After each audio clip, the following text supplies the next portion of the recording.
नमस्कार दोस्तों, मेरा नाम डॉक्टर नगेंद्र यादव है। गर्मी के अंदर हमें अपने बर्ड्स के लिए क्या विशेष सावधानी रखनी चाहिए। देखिए, आपको पता है कि गर्मी के अंदर अक्सर बर्ड्स बहुत ज़्यादा बीमार होते हैं। बीमार होने का रीज़न्स सफोकेशन भी हो सकता है या स्ट्रेस भी एक रीज़न्स हो सकता है कि आपके बर्ड्स की ओवर क्राउडिंग की वजह से भी आपके पक्षी बीमार हो सकते हैं। जिन लोगों ने अभी तक हमारे YouTube चैनल को सब्सक्राइब नहीं किया, प्लीज़ जाकर के सब्सक्राइब कर लीजिए। अगर आप अपने पेट्स जैसे पक्षी, कबूतर या कछुओं के उपचार की वीडियो दवाई के नाम के साथ यदि आप देखना चाहते हो तो डिस्क्रिप्शन बॉक्स में या कमेंट सेक्शन में दिए गए लिंक पर जाकर क्लिक कीजिए और चैनल की मेंबरशिप ज्वाइन कीजिए। आपको क्या करना चाहिए? सबसे पहले मॉर्निंग में जब भी आप उठते हो तो कोशिश कीजिए कि 5 से 10 मिनट का समय आप अपने बर्ड्स को वॉच कीजिए, यानी अपने सामने उनको खोलिए और अपने हाथ से उनको दाना दीजिए। जो पक्षी बीमार होता है कभी भी दाना खाने के लिए आपके पास एकदम से नहीं आएगा। वो हमेशा एक कोने में दुबक करके बैठा रहेगा, या जब आपके सभी बर्ड्स खाना खा चुके होंगे उसके बाद सबसे लास्ट में धीरे धीरे चलकर वो खाना खाने के लिए आएगा। तो पहला तो ये है स्टेप है कि फिजिकल एग्जामिनेशन हर बर्ड्स का 10 से 15 मिनट समय निकाल करके वहाँ खड़े होकर के आप एक एक बर्ड्स को इजीली वॉच कीजिए। जिस बर्ड्स में जरा सा भी डाउट होता है उस बर्ड्स को तुरंत आप सेपरेट करके अलग केज में आप रख दीजिए। फिर उसकी बॉडी का एग्जामिनेशन कीजिए कि उसके लेग्स में प्रॉब्लम है या उसकी कोई फैदर्स में प्रॉब्लम है या और ऐसी क्या तकलीफ है कि आपका बर्ड्स इस तरह से एक्टिव हुए।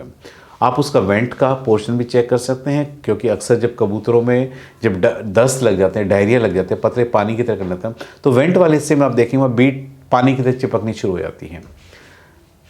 तो अगर इस तरह का है तो तुरंत एंटी डायरियल मेडिसिन दे करके आप अपने बर्ड्स के मोशंस को ठीक करके उसकी जान को बचा सकते हो।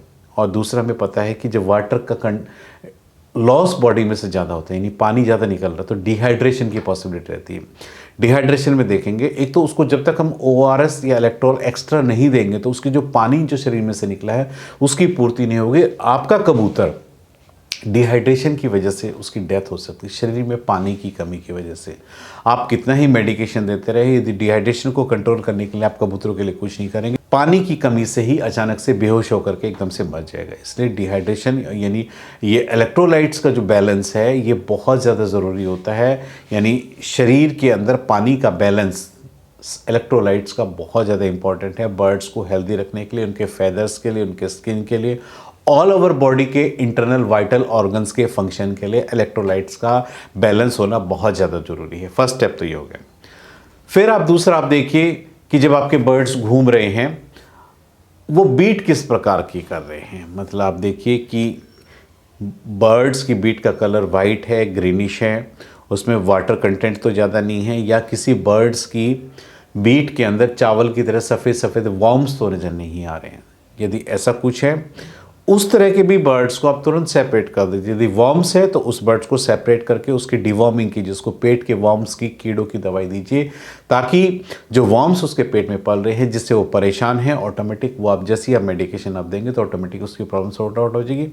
जिस बर्ड्स की मोशंस में कलर्स में चेंजेस है, वाटर कंटेंट, उसको सेपरेट करके एंटी डायरियल मेडिसिन आप दीजिए। आप इसमें मेट्रोजिल सिरप दे सकते हैं, थोड़ा पानी के अंदर ORS इलेक्ट्रोलाइट घोल करके आप उसके केज के अंदर रख सकते हैं, तो उसकी ये प्रॉब्लम भी सॉर्ट आउट हो जाएगी। बर्ड्स जब भी लंगड़ा करके चल रहा है तो सबसे पहले हमें ये देखना चाहिए उसके लंगड़ाने का रीजंस क्या है। क्या आपके पक्षी का जो पैर है कहीं पिंजरे में आ गया है, या पक्षी की आपस में कहीं फाइट हुई है उसकी वजह से पैर में कोई फ्रैक्चर वगैरह हो गया। आप बर्ड्स को इंडिविजुअल उठा करके देखिए जो धीरे धीरे चल रहे हैं। यदि पैर में सूजन है तो सबसे पहला इंडिकेशन हमारे जाता है कि सूजन अक्सर तब आती है बर्ड्स के पैर में जब फ्रैक्चर हड्डी टूट गई होती है। बर्ड्स को सेपरेट कीजिए। यदि आपके पास एक्सरे की फैसिलिटी है तो सबसे बेटर है कि एक बार एक्सरे करा करके आप उसकी एग्जामिनेशन करा लीजिए बोन्स का कि फ्रैक्चर है या मसल्स का खाली आप कह सकते हो मसल्स, या हम जिसको कहते हैं मोच आ गई है, मतलब मसल्स, या आप ये कह सकते हो लिगामेंट्स या टेंडन्स में कोई दिक्कत आई जिसकी वजह से बर्ड्स आपका लंगड़ा करके चल रहे हैं। अगर ये फ्रैक्चर है तो उसमें इमीडिएटली आप अपने 3 वीक का आप अपने बर्ड्स के पैर में प्लास्टर आप लगवा सकते हो। पंख उसका टूट गया, पंख में भी प्लास्टर हो जाता है। और एक आप देखिए कि आपका बर्ड्स प्रॉपर उड़ करके पर्चिस के ऊपर बैठ रहा है या नहीं बैठ रहा है। आपके जब अंदर जाने पे वो उड़कर एक ही जगह दुबक के बैठ रहा है या मूवमेंट नहीं कर पा रहा। अक्सर क्या होता है, कबूतरों के अंदर जो सबसे बड़ी समस्या होती है, आपका कबूतर जो बहुत उड़ने वाला तो धीरे धीरे उड़ना एकदम से कम कर देता है। उसका रीजंस क्या होता है, यदि आप अपने बर्ड्स को एक बार रोज फिजिकली पकड़ करके उसके फेदर्स को अच्छे से एक बार आप देखेंगे, उसके जॉइंट्स की मूवमेंट करके आप देखेंगे, तो यदि कोई हल्की सी जॉइंट्स में फ्लूइड डिपॉजिट होना शुरू होगा या कोई गांठ बननी शुरू होगी, उसी वक्त यदि आप उस गांठ को वहाँ नोटिस कर लेते हो और तुरंत वहाँ पर मेडिसिन डॉक्टर को दिखा करके यदि उसका ट्रीटमेंट चालू करेंगे, तो जो गांठ बढ़ने वाली थी, क्योंकि आपको पता है जब एक गांठ एक बार सॉलिड हो जाती है तो उसकी जो फेदर्स की जो है इलास्टिसिटी, मूवमेंट बिल्कुल ख़त्म होती है, आपका फेदर्स अकड़ जाता है, बर्ड्स उड़ नहीं सकता है। यदि हम उस गांठ को उसी लेवल पे ट्रीट करके, चाहे उसको सर्जिकली रिमूव करके या उसका फ्लूइड निकाल करके या मेडिकेशंस के उसके ऊपर अप्लाई करके उस गांठ को वहीं ठीक कर सकते हैं, तो आपके बर्ड्स का जो फाइनेंशियल लॉस होने वाला था, उसकी जो फेदर्स खराब होने वाला था, जो गांठ की जो समस्या होती है धीरे धीरे बढ़ती चली जाती है और आपका बर्ड्स बिल्कुल बेकार हो जाता है। उसको वहीं यदि आप रेगुलर नोटिस कर रहे हो, आप 5-10 मिनट का समय निकाल करके आप अपने उस बर्ड्स को रेगुलर वॉच कर रहे हो और उस गांठ को आप अच्छे से वॉच कीजिए, तुरंत उसको बाहर निकालिए, तुरंत उसका मेडिकेशन कीजिए। 3 से 5 दिन के अंदर आपका बर्ड्स पहले की तरह बिल्कुल ठीक हो जाएगा।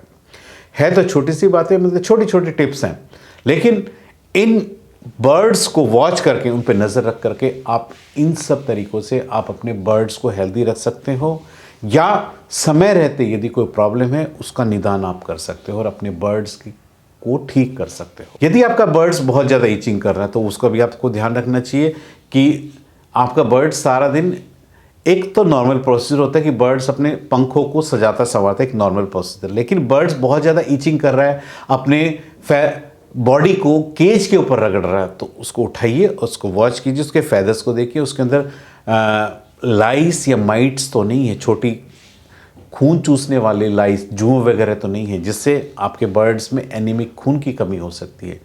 आपको यदि ऐसा कुछ नज़र आता है तो तुरंत आप उसके लिए स्प्रे का यूज़ कीजिए, ताकि उन माइट्स या लाइस को आप वहीं ख़त्म कर सके और बर्ड्स को जो ईचिंग हो रही थी, जिससे परेशान था, आप उसको रिलीफ दे सके। इस प्रकार आप एक छोटी सी सावधानी के द्वारा आप अपने बर्ड्स की इस प्रॉब्लम को पकड़ करके उसका तुरंत आप इलाज कर सकते हैं। आज मैंने इस वीडियो के माध्यम से आपको बताया है कैसे आप अपने छोटे से स्टेप के द्वारा 5 से 10 मिनट का समय निकाल करके कैसे आप अपने पक्षियों को खुश रख सकते हैं या हेल्दी रख सकते हैं। उम्मीद करता हूं कि आपको मेरे वीडियो पसंद आया होगा। यदि आपको मेरे वीडियो पसंद आए तो प्लीज़ मेरे चैनल को सब्सक्राइब कीजिए। धन्यवाद।